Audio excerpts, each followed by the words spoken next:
Welcome back. You're watching NewsX.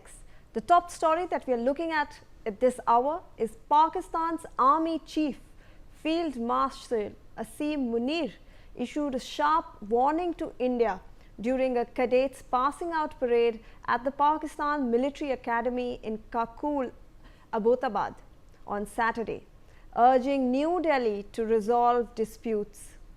Munir cautioned that there is no room for a war in a nuclearized environment. He vowed that Pakistan would respond decisively far beyond expectations to even minor provocations, holding India responsible for any catastrophic escalation. This marks Munir's second nuclear warning to India in 2 months, following similar remarks in August, where he claimed that Pakistan could take half the world down if pushed. Joining me on the broadcast is Major General retired Sudhakarji, defense expert. But viewers, you have to remember how this entire incident is actually panning out. We are seeing that Pakistan is giving out provocation after provocation daily. Major General, thank you for joining us on this broadcast. A very good morning to you. However, we come with news where yet another time Pakistan's army chief has now given a warning to India, and in fact a nuclear threat. This is the second in 2 months. How do you look at Pakistan giving out such empty threats, even though it has seen what happened to its army in Operation Sindoor? Yeah, Shivani, you well said. You have used the word Operation Sindoor. I'm glad. In the backdrop of what they have actually experienced during Operation Sindoor and what is happening along Durand line, plus their internal turbulence, instability within the country and various challenges, leaves no scope for the Chief of the Army Staff to say anything other than what he has said.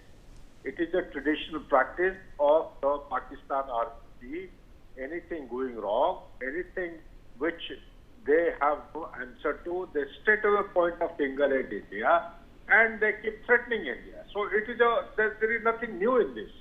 And having said that, I also would like to, qualify my statement by saying that it's about time that Pakistan understands where does it stand today. And when I say this, what I mean is that in the backdrop of the financial penury which they are going through, they require something close to $23 billion just for debt servicing. That is the interest servicing of external debt. Total debt is more than 232 billion. Where do they get this money from? They are taking one loan to clear the roll over the loan and also clear the debt. How do they handle? The country is heading for sovereign default. That is one thing. Secondly, the constitutional crisis. Here is a nation which has got a chief minister who has threatened that will not listen to the leadership, or Pakistan Prime Minister's communication will be severed. I think he's already done that. Khyber Pakhtunkhwa I am talking about. Here is a political dispensation leadership who has tried to connect with the Prime Minister of the country.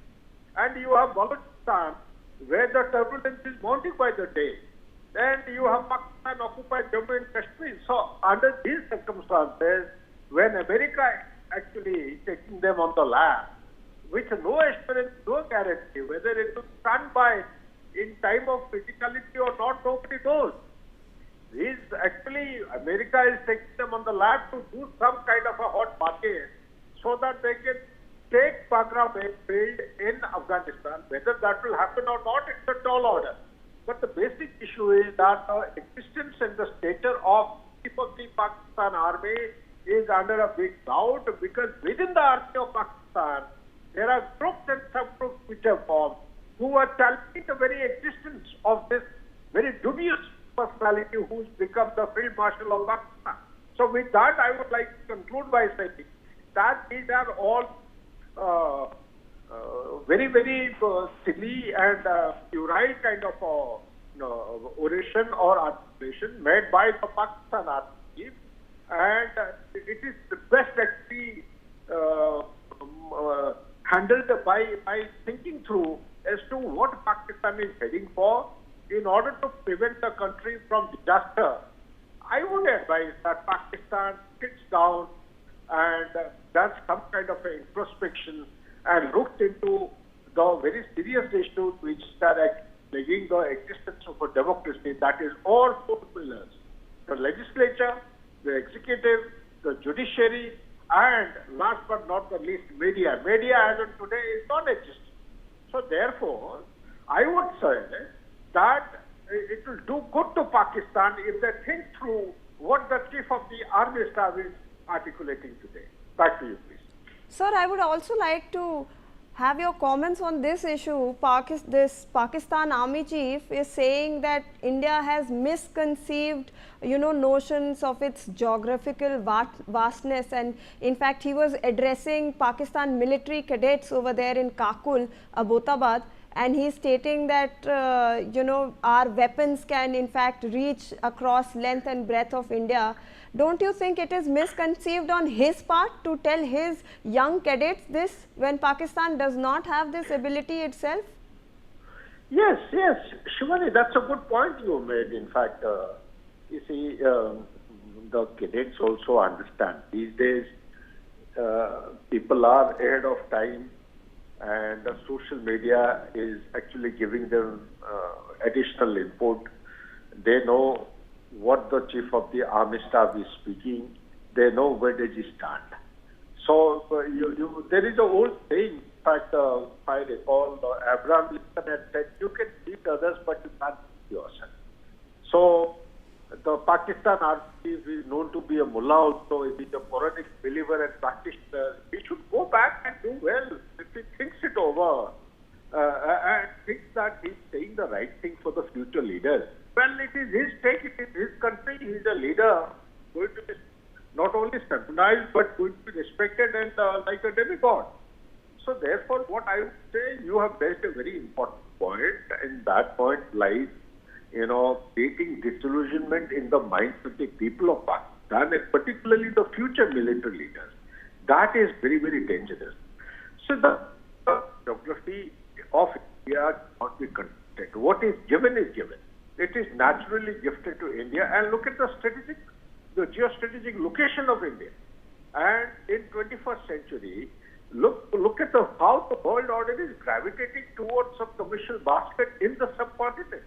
It cannot change. It will only move ahead with a very progressive milestone to etch a history in the global order. So therefore, under these circumstances, Pakistan being a vassal state, it has already annoyed China. It is already annoying USA to a large extent. It's just a matter of time where it is going to be dropped like a hot brick, and they won't even know which side to go to. It is being cornered from Afghanistan. It is being cornered from Iran. It is already being had during Operation Sindoor Phase 1 from India's side. It was just a trailer, like our defense minister made a statement yesterday. And India is not going to be ready and prepared. It is already fully prepared. We are ready for not 5 days war. We are ready for a 5 years war, more than that. This time, if the war breaks out at the behest of Pakistan triggering any activity, whether Pahalgam or something close to that or bigger than that, anything done by Pakistan in the land of our India, the response will be so massive, it will be so punishing, that the Pakistan as a nation state will cease to exist on the map of planet. This is what our important leaders have said. Our Chief of the Army Staff has articulated. And the Chief of the Air Staff also has given his articulation. The Naval Chief has got to say they are only eagerly waiting for the next war to begin so that they have their share. This time they did not have much of a share. The entire nation of 1.45 billion plus population, it charged up. They want to eat up and gobble up Pakistan this time nice and properly, so that the Chief of the Army Staff, who's making very frivolous and silly statements before the future leader of Pakistan Armed Forces, he thinks through and he crystallizes as to what is he telling the future leaders about. It's about time that he carries out some kind of a pragmatic assessment, evaluates as to what he is saying, what impact it will have in future time. I think he's deserving to actually have some quiet time for himself so that he thinks over where it's taking the nation to. This is what my counter argument is, a response to his statement before the passing out cadets in the academy. Back to you, Shivan. Absolutely, sir. These threats just seem empty and provocative, given that it wants to divert all attention from the instability in the country. Thank you so much, sir, for joining us. Always a pleasure to have you.